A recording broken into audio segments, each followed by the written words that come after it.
Le 10 octobre 2025, à l'aube, une vanne se ferme net, soudain. En quelques heures, l'eau auparavant sous contrôle étranger recule de 30% et la même décision fait grimper les primes de risque bien au-delà du Burkina Faso sur toute l'Afrique de l'Ouest. Que doit comprendre le public quand Ibrahim Traoré, regardé, selon les lieux, comme une souveraineté possible ou comme un sabotage présumé alors que le geste reste technique? Derrière cette fermeture, une frontière politique se rouvre avec des coûts hydriques, économiques et symboliques immédiats, et une question de soutenabilité s'installe dès les premières heures. Ce récit ne cherche ni à célébrer ni à condamner une décision déjà chargée d'affect et de lectures contradictoires. Il propose une lecture méthodique d'un geste précis, en reliant strictement un acte technique à ses effets hydriques, économiques et politiques, sans quitter les faits établis par le contenu source. L'enjeu pour le public est concret: comprendre le coût réel d'une souveraineté hydrique quand elle quitte le registre du slogan pour entrer dans celui des contraintes mesurables. Autrement dit, savoir ce qui est réellement perdu, ce qui tient encore, et ce qui peut être reconstruit sans illusion de confort immédiat.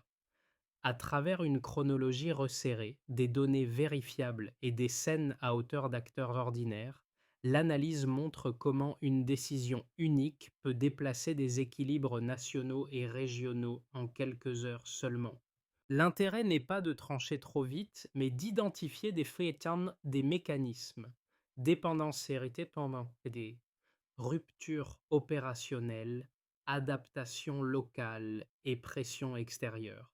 Derrière la figure d'Ibrahim Traoré, ce sont surtout des systèmes anciens, des contrats invisibles et des routines techniques verrouillées qui entrent en collision avec une volonté politique contemporaine. La question centrale devient alors simple à formuler, mais difficile à piloter. À quel rythme une reprise de contrôle peut-elle devenir soutenable sans transformer la souveraineté en pénurie durable? Deux chiffres s'imposent dès les premières heures, comme un double déclic difficile à ignorer.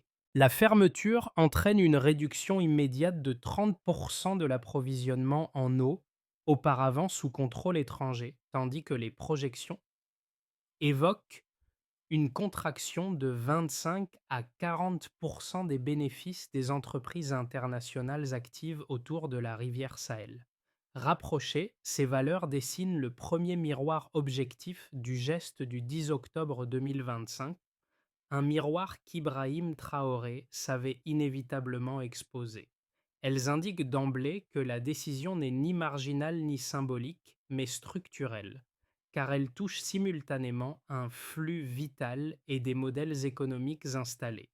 Ce basculement chiffré ne surgit pourtant pas du néant. Le contenu source rappelle qu'en amont, la gestion hydrique reposait sur une architecture largement externalisée. Des infrastructures clés fonctionnaient avec des algorithmes propriétaires, des codes d'accès fermés et des serveurs situés hors du continent. Les paramètres de débit étaient ajustés selon des impératifs d'optimisation définis à distance, rarement alignés sur les besoins réels des communes riveraines.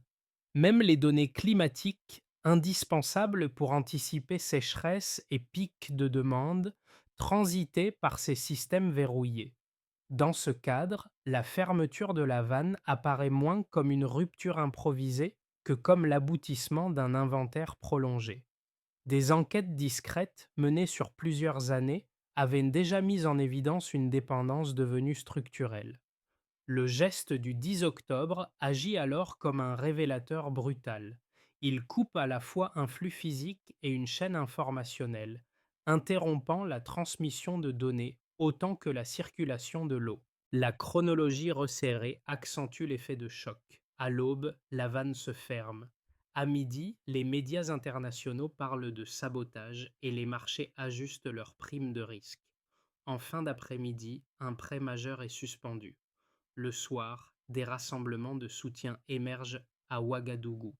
À l'extérieur, l'acte associé à Ibrahim Traoré est lu comme une déstabilisation. À l'intérieur, il est raconté comme une restitution attendue. C'est dans cet écart de lecture que s'installe la question centrale, désormais chiffrée: comment transformer une rupture mesurable en transition soutenable sans nier les coûts immédiats révélés par ces premières deltas?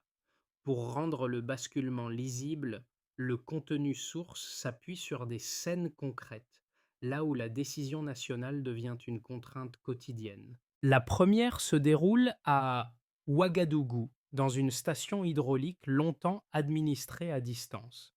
Un ingénieur découvre que l'installation, réputée intouchable, peut être reprise manuellement après l'ouverture de boîtiers et d'accès interne. Les paramètres de débit apparaissent alors pour ce qu'ils sont: des réglages orientés par des directives extérieures, sans prise en compte fine des besoins des communes riveraines. Ce n'est pas une panne, mais une configuration héritée. Et cette découverte explique pourquoi la fermeture provoque un choc aussi net. Cette scène produit un effet immédiat et mesurable. La capacité locale à intervenir existe, mais elle a été neutralisée par l'organisation technique antérieure.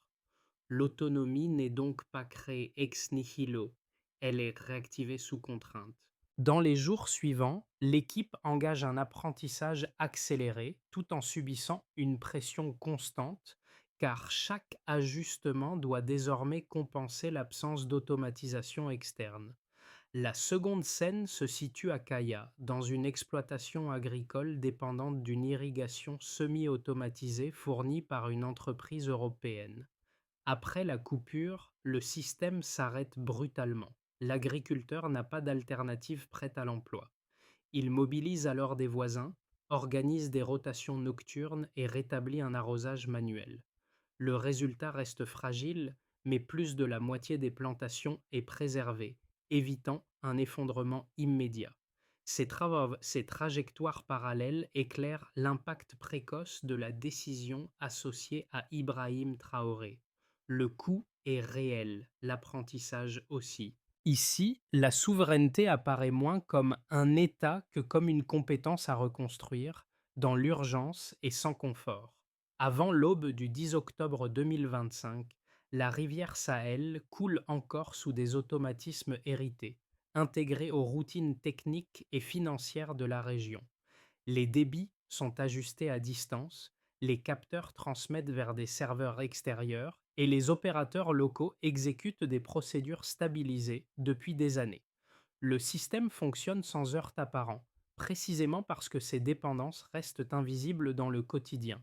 Cette stabilité masque pourtant une vulnérabilité profonde, que le contenu source décrit comme structurel plutôt que conjoncturel. Après l'aube, le flux se tait, la vanne se ferme sans préavis et une séquence irréversible s'enclenche. L'accès aux infrastructures auparavant contrôlées depuis l'étranger est coupé, parfois sous escorte. Les capteurs connectés cessent d'émettre et les équipes locales perdent en quelques minutes des années d'historique et de repères opérationnels. L'eau devient silencieuse et ce silence produit un effet de sidération dans les réseaux de gestion. À la mi-journée, l'événement quitte le terrain pour envahir les écrans. Les médias internationaux parlent de sabotage.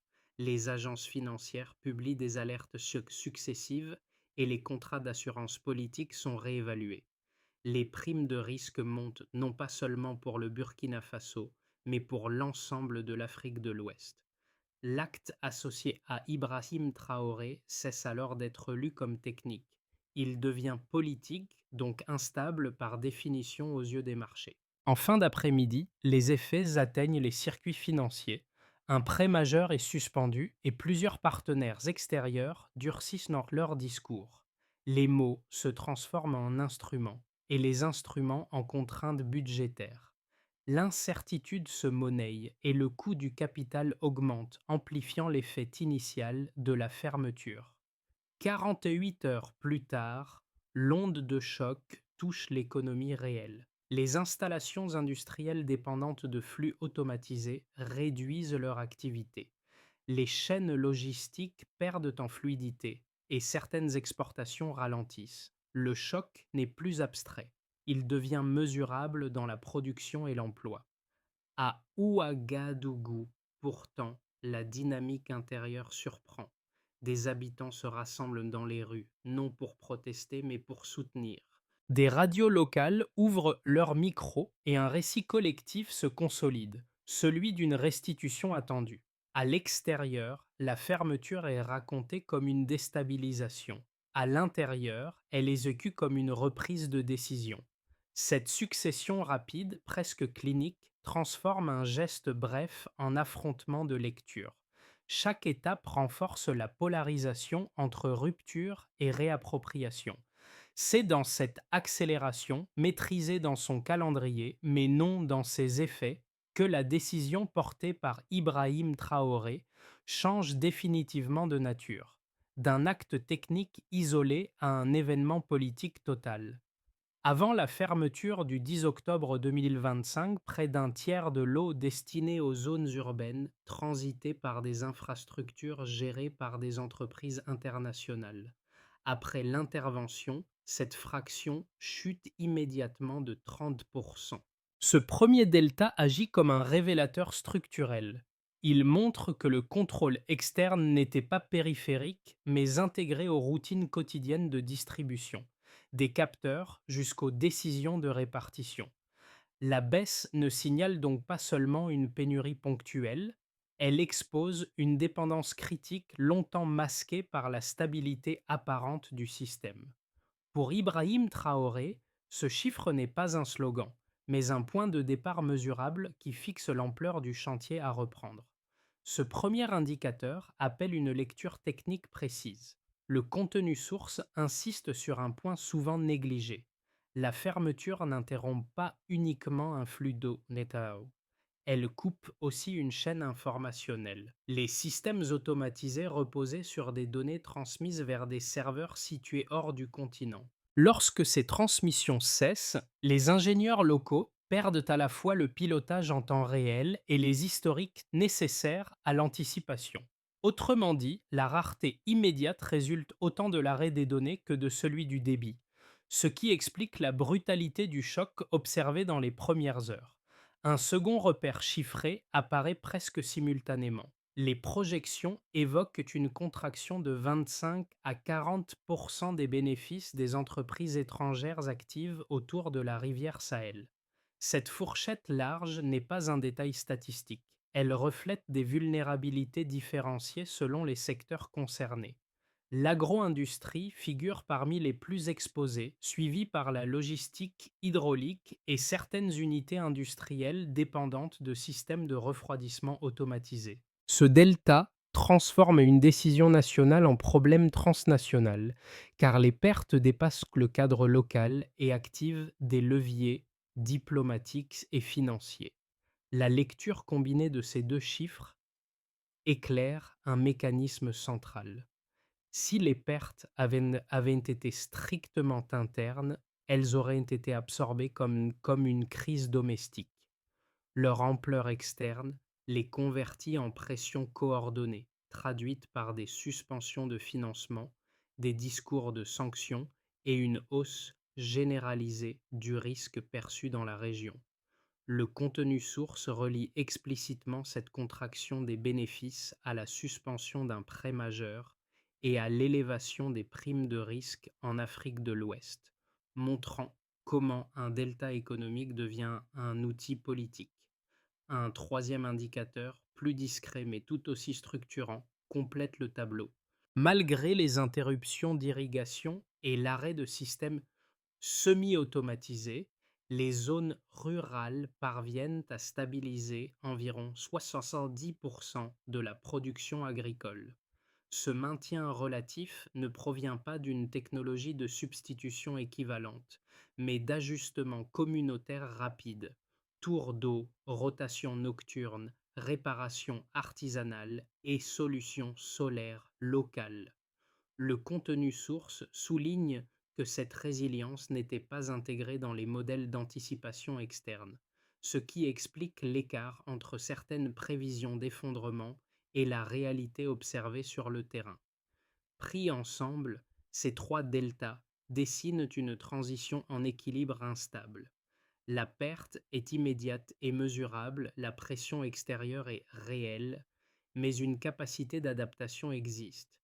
Ils indiquent ce qui a été perdu, ce qui tient encore, et ce qui peut être reconstruit sans illusion de confort. Pour Ibrahim Traoré, l'enjeu n'est plus de contester ces chiffres en réalité, mais de les piloter dans le temps, car ils constituent désormais la boussole la plus fiable pour transformer un choc en trajectoire soutenable. Depuis la fermeture, deux lectures solides, presque irréconciliables, structurent le débat public et expert. La première, portée par plusieurs institutions financières et analystes internationaux, affirme que la décision a fragilisé un pays déjà exposé. Le raisonnement est linéaire. Interrompre brutalement des infrastructures hydriques intégrées aux chaînes urbaines et industrielles crée un choc qu'aucune alternative technique immédiate ne peut absorber. Les éléments invoqués s'alignent sur le contenu source. Suspension d'un prêt majeur, ralentissement d'unités industrielles dépendantes de flux automatisés, hausse rapide du risque perçu sur l'ensemble de l'Afrique de l'Ouest. Dans cette lecture, l'acte enclenche un enchaînement prévisible. Pénurie, ralentissement prolongé, puis isolement diplomatique progressif. La seconde lecture, défendue par une partie du monde académique africain et par de nombreux acteurs burkinabés, part d'un diagnostic différent. Elle soutient que la décision était non seulement légitime, mais structurellement inévitable. Son point d'ancrage n'est pas d'abord politique, mais technique et contractuel. Le contenu source rappelle que la gestion hydrique reposait sur des algorithmes propriétaires, des données hébergées hors du continent et des contrats anciens peu transparents. Dans cette perspective, la stabilité antérieure masquait une dépendance profonde sans horizon d'autonomie. La contraction de 25 à 40% des bénéfices des entreprises étrangères devient alors un indicateur matériel. Elle révèle que le système servait aussi des modèles économiques externes, parfois au détriment des besoins locaux. Tenir ces deux récits ensemble constitue l'arbitrage le plus rigoureux. Oui, la baisse immédiate de 30% de l'approvisionnement sous contrôle étranger impose des rationnements et une pression sociale réelle. Oui, la réponse financière et diplomatique pèse lourdement, mais un fait introduit une nuance décisive.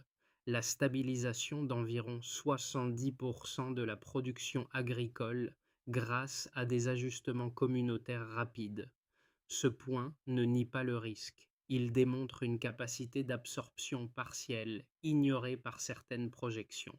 La réponse étayée ne choisit donc ni l'alarmisme pur, ni l'auto-justification. Elle reformule la question. Comment piloter une tension où le coût est certain, mais où une marge d'adaptation existe? À ce moment précis, le débat cesse d'être moral pour devenir méthodologique. La fermeture n'est ni un effondrement mécanique, ni une victoire instantanée. Elle rend visible ce qui était enfoui et oblige à mesurer, corriger et à prendre sous contrainte. Au cœur de la crise, un constat inattendu émerge des audits techniques menés après la fermeture. Plusieurs stations hydrauliques, longtemps présentées comme dépendantes d'interfaces étrangères, redeviennent opérationnelles après une reconfiguration manuelle. Le contenu source insiste sur ce point précis. Ce qui semblait impossible relevait moins d'une contrainte physique que d'un verrou organisationnel, maintenu par des algorithmes propriétaires et des accès fermés. Ce pivot modifie la lecture dominante. La fermeture n'apparaît plus seulement comme une rupture défensive, mais comme une phase d'apprentissage accélérée. Des ingénieurs nationaux reconstruisent des chaînes de pilotage simplifiées, sans automatisation lourde, mais avec un contrôle direct et continu. Les données ne circulent plus comme avant, cependant des relevés locaux, plus rudimentaires, suffisent à stabiliser certains flux essentiels. La transition cesse alors d'être uniquement subie, elle devient partiellement opérante. Ce changement de perspective produit un effet politique immédiat. Pour Ibrahim Traoré, la découverte agit comme une validation partielle du pari initial. Elle ne supprime ni les pénuries ni la pression extérieure, mais elle prouve qu'un fonctionnement d'alternatif peut exister hors des schémas hérités. Le débat se déplace. Il ne porte plus seulement sur le coût du choc, mais sur la capacité à transformer ce choc en méthode durable, mesurable et améliorable. La crise change ainsi de nature. D'une menace d'effondrement annoncée, elle se transforme en transition encore fragile, mais désormais ancrée dans des preuves concrètes et observables. Les effets de la fermeture de la rivière Sahel se déploient désormais dans 4 directions distinctes, chacune révélant une facette spécifique de la recomposition engagée depuis le 10 octobre 2025. Le contenu source précise que les données restent partielles, mais suffisamment cohérentes pour identifier des mécanismes stables. À ce stade, l'acte associé à Ibrahim Traoré n'est plus un événement isolé. Il devient une suite d'ajustements concrets portés par des acteurs différents et observables dans la durée. Du côté de l'État et des services publics, l'impact est immédiat et leur structurel. Les administrations doivent réapprendre à opérer sans systèmes automatisés, hérités, souvent conçus pour fonctionner avec des données externes. Les audits révèlent des infrastructures verrouillées depuis des décennies, obligeant à reconstruire une chaîne hydraulique nationale avec des moyens limités. Les rationnements urbains, les coupures ciblées et la priorisation de stations stratégiques deviennent des routines de gestion. Le delta initial de 30% agit ici comme un révélateur. La dépendance structurait la distribution quotidienne.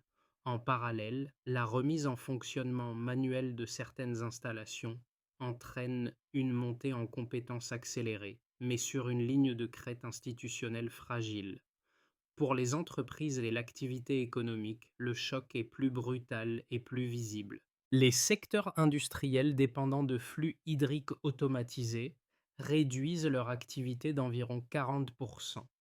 Les exportations ralentissent et certaines chaînes logistiques perdent en fluidité. La contraction de 25 à 40% des bénéfices des entreprises étrangères confirme une rupture durable des modèles économiques liés à la rivière. Les investisseurs suspendent des ponts, des projets, et plusieurs opérateurs se retirent ou réévaluent leur présence. Cependant, le contenu source décrit aussi une dynamique inverse. Ateliers de réparation locaux, solutions énergétiques solaires et remise en service d'anciennes pompes créent des substitutions partielles. L'économie se fragmente entre pertes nettes et adaptations improvisées. Du point de vue des ménages et des routines quotidiennes, la transition se vit dans les gestes. Les familles adaptent leurs horaires, organisent des tours de distribution et stockent l'eau à l'aube. Les quartiers urbains ressentent plus fortement la pénurie que certaines zones rurales habituées à une gestion collective. Le récit souligne un déplacement psychologique important. La ressource n'est plus perçue comme administrée à distance. Même lorsque l'effort est lourd, la décision portée par Ibrahim Traoré est souvent racontée comme une réappropriation plutôt que comme une simple privation. Enfin, à l'échelle régionale, la fermeture agit comme un précédent politique. Le Mali et le Niger expriment leur soutien et évoquent une coopération hydrologique renforcée. D'autres gouvernements restent prudents, craignant une extension du modèle. Les chancelleries européennes accentuent les pressions diplomatiques et financières. L'acte polarise l'espace ouest-africain. Il inspire certains, inquiète d'autres, et reconfigure les équilibres existants. Pris ensemble, ces 4 effets dessinent une réalité complexe. La fermeture produit des coûts tangibles, mais elle redéfinit aussi des rapports de force. La question n'est plus seulement celle du choc initial, mais de la trajectoire collective qu'il impose à court et moyen terme. À partir des tendances observables depuis la fermeture de la rivière Sahel, 3 trajectoires plausibles se dessinent pour les 6 à 12 prochains mois. Elles ne cherchent pas à prédire l'avenir, mais à organiser les mécanismes déjà visibles dans le contenu source. La question n'est donc pas que va-t-il se passer, mais quel enchaînement dominera si certaines conditions persistent. Dans ce cadre, la décision associée à Ibrahim Traoré est évaluée moins sur l'acte initial que sur la capacité à piloter les deltas révélés. Une première trajectoire possible est celle d'une stabilisation sous contrainte.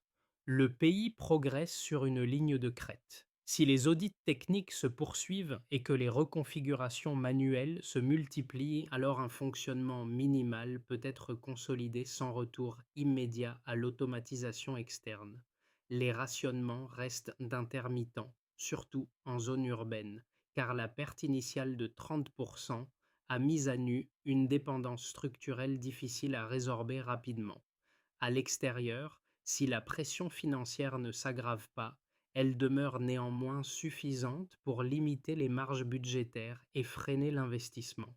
La transition avance mais sans basculement décisif dans un équilibre fragile mais tenable.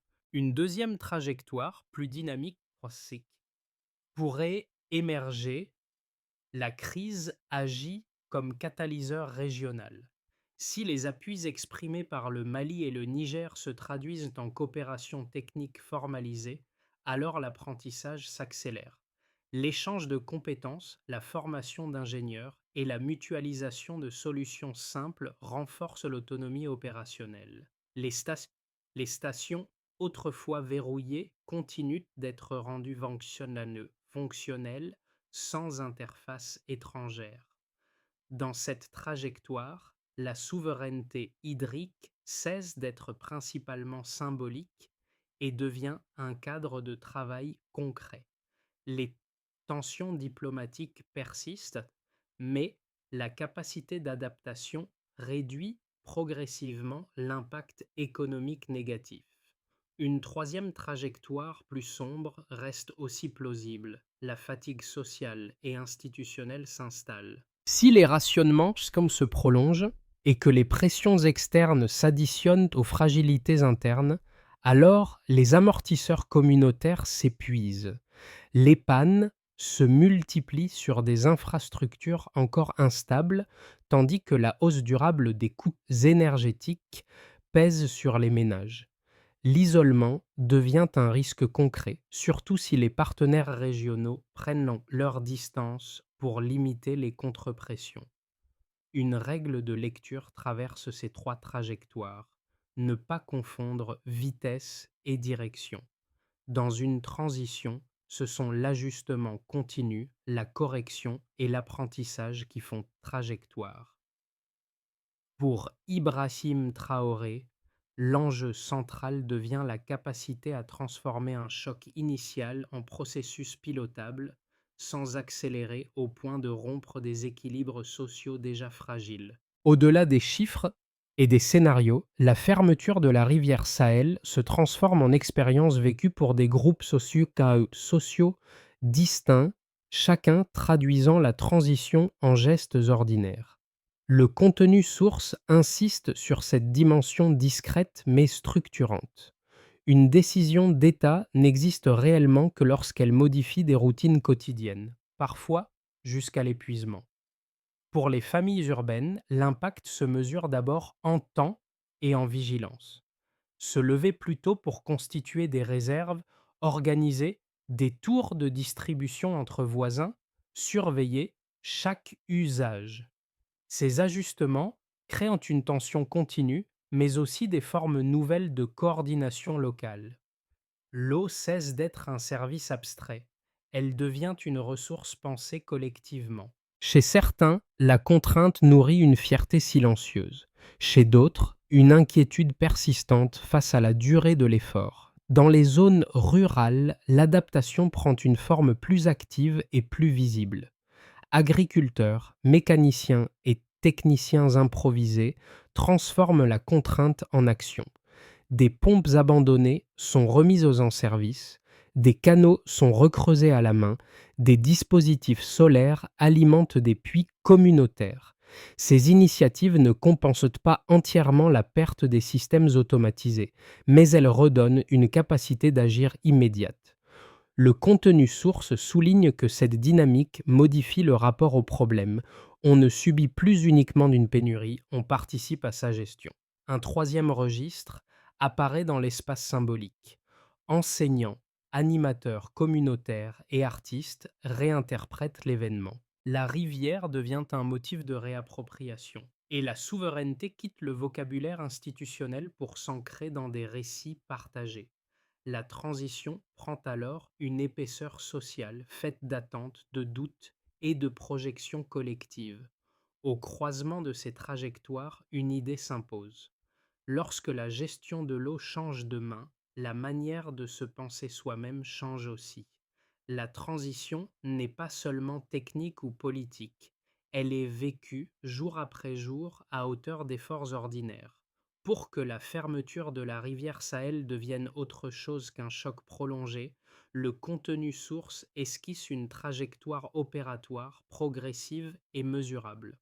L'enjeu n'est plus d'expliquer le geste initial, mais de le transformer en méthode vérifiable dans le temps. À ce stade, Ibrahim Traoré est jugé moins sur le symbole que sur la capacité à piloter une transition avec des étapes claires, des acteurs identifiables et des indicateurs suivis publiquement. La première étape consiste à sécuriser et cartographier les infrastructures.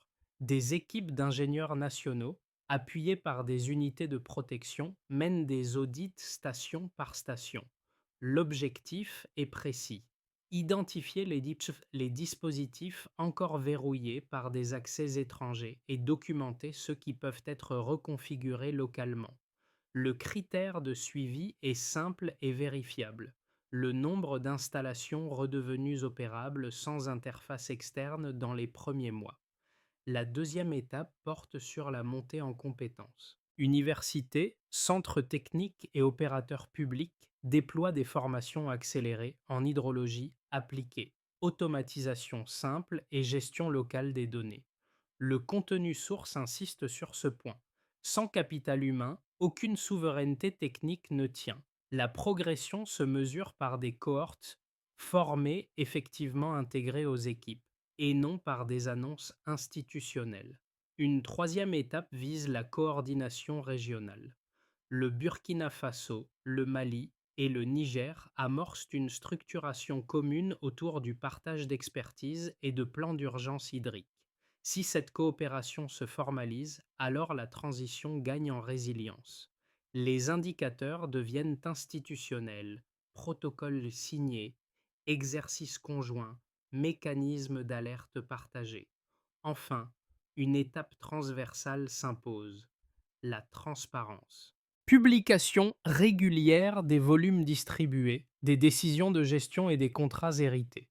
Dans cette logique, la souveraineté ne se proclame pas, elle se vérifie. Pour Ibrahim Traoré, la crédibilité future se joue ici, dans la capacité à mesurer, corriger et rendre compte, étape après étape. Sur les rives redevenues calmes, les premières scènes reviennent comme une mémoire active. À Ouagadougou, l'ingénieur qui avait découvert des paramètres dictés de l'extérieur observe désormais une station fonctionnant sous contrôle local, même si tout reste fragile et imparfait. À Kaya, l'agriculteur qui avait improvisé des rotations nocturnes regarde des canaux remaniés à la main, collectivement, pour tenir jusqu'à la prochaine saison. Ces figures ne racontent pas une victoire nette.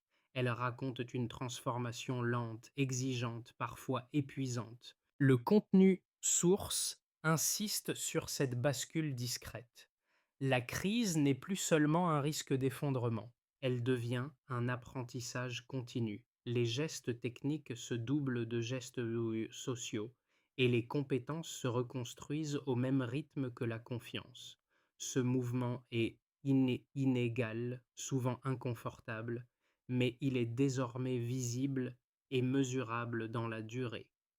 Dans ce cadre, Ibrahim Traoré apparaît moins comme un protagoniste solitaire que comme un catalyseur.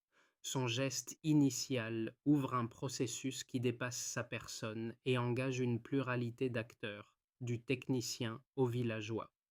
L'histoire change alors de registre, du symbole à la pratique, du choc à la preuve. La souveraineté cesse d'être un mot prononcé d'en haut. Elle se construit dans des choix répétés, parfois minuscules mais cumulatifs. Et surtout, une idée s'impose avec constance. La reprise de contrôle ne se fait pas en un jour. Elle se construit goutte après goutte dans la durée, à hauteur d'efforts ordinaires. Au terme de cette traversée, la rivière Sahel n'est plus seulement un cours d'eau ni un enjeu technique. Elle devient un repère collectif parce qu'elle concentre une idée exigeante. Une souveraineté ne se décrète pas. Elle se pratique, souvent dans l'inconfort, parfois dans la fatigue, toujours dans la durée. Le contenu source montre comment une décision politique associée à Ibrahim Traoré se transforme en une succession de choix concrets, portés par des institutions, des communautés et des individus ordinaires. Ce récit n'invite pas à choisir un camp en une formule rapide, il invite plutôt à préciser les critères du débat. Quel coût de transition une société accepte-t-elle réellement? Quelles données doivent être rendues publiques pour juger une trajectoire? À partir de quel seuil une reprise de contrôle cesse-t-elle d'être symbolique pour devenir soutenable? Prolonger la discussion, c'est déplacer le regard. Certains verront d'abord la vulnérabilité urbaine, d'autres la résilience rurale, le choc économique ou le précédent régional. Chaque lecture éclaire une facette différente du même processus. Une question demeure, volontairement ouverte et calme. Que vaut une souveraineté si elle ne s'évalue pas à pas, dans la vie quotidienne?